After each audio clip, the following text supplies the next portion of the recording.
नमस्कार साथियों, स्वागत है आपके अपने YouTube चैनल पर। आज हम पेपर 3 के बारे में पढ़ेंगे। पाठ्यक्रम के तहत शिक्षा शास्त्र, ICT तथा क्रियात्मक अनुसंधान, इसके बारे में हम चर्चा करेंगे। यूनिट फर्स्ट,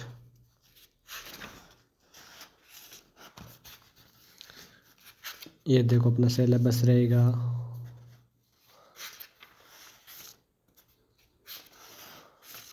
ये सिलेबस है, इतने अंक के ये क्वेश्चन आएंगे। टोटल 70 नंबर का आपका पेपर होगा, 3 घंटे में करना होगा। आगे हम चर्चा करेंगे। यह है यूनिट पर शिक्षण और अधिनियम के लिए ढांचा। पहले 5 अंक वाले प्रश्न।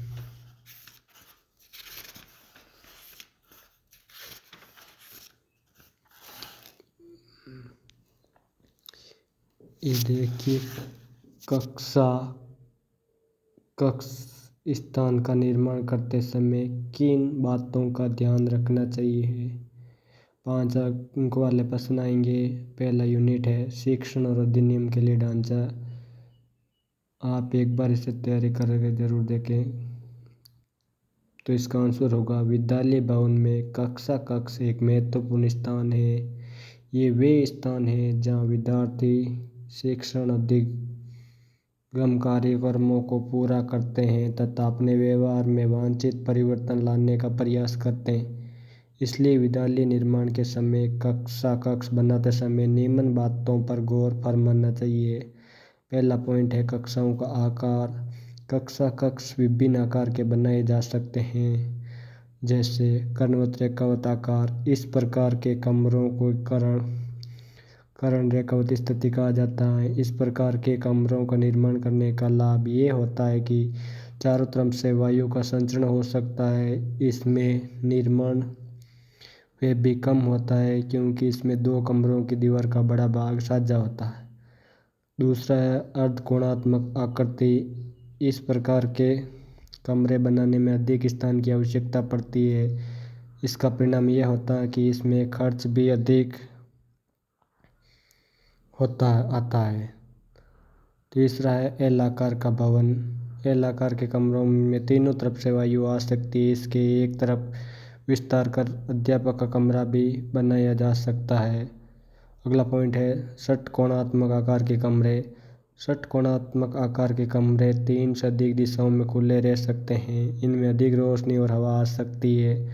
दोनों ओर त्रिकोणात्मक कक्ष बनाए जा सकते हैं। अगला पॉइंट है आयताकार कमरे। आयताकार कमरे आजकल भारतवर्ष में बहुत प्रचलित हैं क्योंकि इन्हें बनाना आसान है और इनके निर्माण में खर्च भी कम आता है। विद्यार्थियों के बैठने के भी उचित प्रबंध किया जाता है। इस प्रकार के कमरों में हवा और प्रकाश आर पार आ जा सकते हैं। दूसरा पॉइंट है कक्षा के कमरे का स्थान। कक्षा के कमरे बनाने हेतु स्थान इतना होना चाहिए कि जिसमें बच्चे आराम से बैठ सकें, खड़े हो सकें और चल सकें। 40 विद्यार्थियों के लिए 20 × 30 × 15 फुट के माप का कमरा उचित रहता है।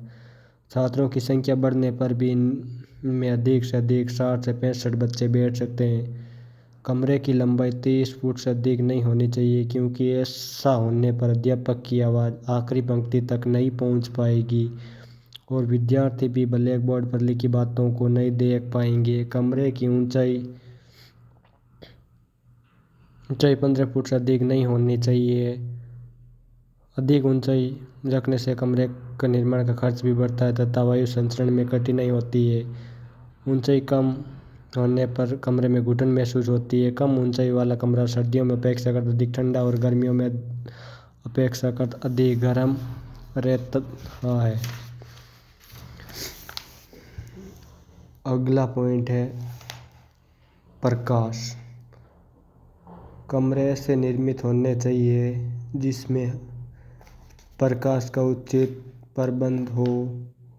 उचित प्रकाश के लिए निम्न बातों पर ध्यान रखना चाहिए। खिड़कियां और दरवाजे प्रकाश के लिए कम से कम खिड़कियां और दरवाजे होने चाहिए। दूसरा है सुकिरणन प्रकाश। प्रकाश पूरे कमरे में बराबर फैला होना चाहिए। कमरे के किसी भी भाग में धुंधलापन नहीं होना चाहिए और नई प्रकाश सीधा आंखों पर पड़े। बाईं ओर प्रकाश। प्रकाश की व्यवस्था बाईं ओर होनी चाहिए। विद्यार्थियों का मुंह जब अध्यापक की ओर हो तो उनके बाईं ओर प्रकाश पड़ना चाहिए। इससे बच्चों की कॉपियाँ किताबें पर परछाई नहीं पड़ती, परंतु ये प्रकाश अंकों के लिए हानिकारक नहीं होता। प्रकाश कभी भी सामने से नहीं आना चाहिए क्योंकि इसमें आँखें धुंधियाने लगती है। प्रकाश के पीछे से भी आने से विद्यार्थियों के काम पर परछाई पड़ती है। रायबन ने कहा कि मुख्य प्रकाश बाईं ओर से जाना चाहिए ताकि किए जा रहे काम पर परछाई ना पड़े। अगला पॉइंट है बैठने का प्रबंध। बच्चे का बैठने का प्रबंध इस तरह होना चाहिए कि बालक का ज़्यादा से ज़्यादा लाभ उठा सके। अगला पॉइंट है दीवारों का रंग। कक्षा में दीवारों का रंग हल्का होना चाहिए, चमकीला काला नहीं होना चाहिए क्योंकि ये रंग विद्यार्थियों की आंखों के लिए हानिकारक होता है। रंगों का प्रयोग मनोवैज्ञानिक तथा सौंदर्यात्मक दृष्टिकोण से किया जाना चाहिए। दीवारों पर हरा रंग करना अच्छा होता है। अगला पॉइंट है शीशों का चुनाव। शीशों का चुनाव भी अत्यंत महत्वपूर्ण है। रंगदार शीशे प्रकाश में बाधक होते हैं, अतः शीशे रंगदार नहीं चुने जाने चाहिए। वायु संचरण। चौथा पॉइंट, वायु संचरण की व्यवस्था भी कमरों में उचित ढंग से होनी चाहिए। कहा भी गया है कि हवा भी रोटी और पानी के समान एक भोजन है। कक्षाओं में ताज़ी हवा का संचरण मन तथा शरीर को स्वस्थ रखता है। घुटन वाले कमरे से निरस्ता आलस्य आने के साथ साथ घुटन का भी एहसास होता है। इसके लिए निम्न सुझाव को ध्यान में रखना उचित है। दरवाजे और खिड़कियां। हवा तथा प्रकाश आने के लिए दरवाजे और खिड़कियों का उचित प्रबंध होना चाहिए। खिड़की का क्षेत्रफल फर्श के क्षेत्रफल से 1/5 से कम नहीं होना चाहिए। खिड़की कमरे के फर्श से कम 4 फुट या 3.5 फुट ऊंची लगानी चाहिए। खिड़की पर जाली लगी होनी चाहिए ताकि धूल मिट्टी कीड़ा आदि अंदर नहीं आ सके। रोशनदान। कक्षा के कमरों के रोशनदान की व्यवस्था की जानी ताकि गंदी हवा बाहर न आ सके। रोशनदान लगे होने से कक्षा के कमरे की गंदी वायु अर्थात कार्बन डाइऑक्साइड बाहर निकल जाती है। अगला पॉइंट है छत तथा हवा के बाहर फेंकने के पंखे। गर्मी के मौसम से बचने के लिए भी छत के पंखों का भी इंतजाम होना चाहिए। इससे विद्यार्थियों को राहत मिलती है तथा घुटन से संरक्षण मिलता है। गंदी हवा को बाहर धकेलने हेतु या वायु बाहर फेंकने पंखों का प्रयोग किया जाना चाहिए। अगला है वृक्ष। वायु ताज़ी रखने के लिए स्कूल प्रांगण में अत्यधिक वृक्ष लगाने चाहिए। फर्श कमरे के पर समतल या चिकना होना चाहिए परंतु फिसलने वाला नहीं होना चाहिए। चिप्स का फर्श सबसे अच्छा तथा टिकाऊ होने के साथ साथ साफ भी जल्दी हो जाता है।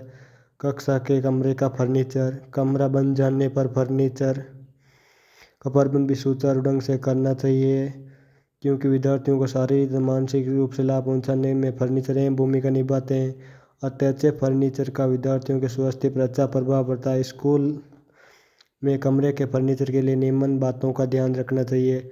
डेस्क व कुर्सियाँ। बालकों की आयु व लंबाई को ध्यान में रखकर ही डेस्क व कुर्सियों का निर्माण किया जाना चाहिए। डेस्क की लंबाई व आकार ऐसा हो कि विद्यार्थी सुविधापूर्वक लिख पढ़ सके। अगर डेस्कों का आकार छोटा होगा तो बच्चों को कम झुककर पढ़ना पड़ेगा जिससे के कारण उसके हृदय व आमाशय पर प्रभाव पड़ता है तथा पाचन संबंधी विकार उत्पन्न हो सकते हैं। अगर डेस्क अधिक बड़े हो तो छात्रों को एक और झुककर कार्य पड़ना है जिसके कारण रीढ़ की हड्डी में दोष उत्पन्न हो सकते हैं। नेत्र तथा पुस्तकों पर कम होने से दृष्टि दोष भी उत्पन्न हो सकते हैं। अतः डेस्क व कुर्सियों का निर्माण हर लिहाज से बेहतर होना चाहिए। पृथक सीढ़ी। डेस्क और कुर्सी अलग अलग हो तो और भी अच्छा है क्योंकि इससे बच्चों को उठने बैठने में आसानी रहती है तथा सफाई ढंग से की जाती है। अकेली सीट। प्रत्येक विद्यार्थी के लिए अकेली सीट का इंतजाम भी किया जा सकता है। ऐसा करना बहुत लाभकारी होता है क्योंकि इसमें विद्यार्थियों को सुविधा रहती है। दोहरी सीट वाले डेस्क पर दो छात्र आराम से बैठ सकते हैं, इसमें धन भी कम व्यय होता है। अगला पॉइंट है पीठ। डेस्क के पीछे पीठ हो तो विद्यार्थियों को बैठने में सुविधा हो सकती है। दराज। डेस्क में विद्यार्थियों की किताबें आदि रखने के लिए दराज भी होने चाहिए, अतः विद्यार्थियों के लिए डेस्क ऐसे होने चाहिए जिनकी निकटतम किनारी विद्यार्थियों की नाभि के निकट हो। डेस्क पर रखी वस्तुओं और विद्यार्थियों आंखों में की नियमित दूरी 25 सेंटीमीटर से 40 सेंटीमीटर तक होनी चाहिए। विद्यार्थियों की आयु के अनुसार डेस्क का नाप होना चाहिए। ऐसा नहीं हो कि LKG के बच्चों का डेस्क चौथी कक्षा के विद्यार्थियों जितना ऊंचा हो। डेस्क पक्के तथा मजबूत होने चाहिए। डेस्क ऐसे होने चाहिए उन्हें सुविधापूर्वक हिलाया जा सके। कमरे में डेस्कों की व्यवस्था इस तरह होनी चाहिए अध्यापक सब बच्चों पर नज़र रख सके। बड़े क्वेश्चन है, छोटे क्वेश्चन कल देखेंगे अगले वीडियो में।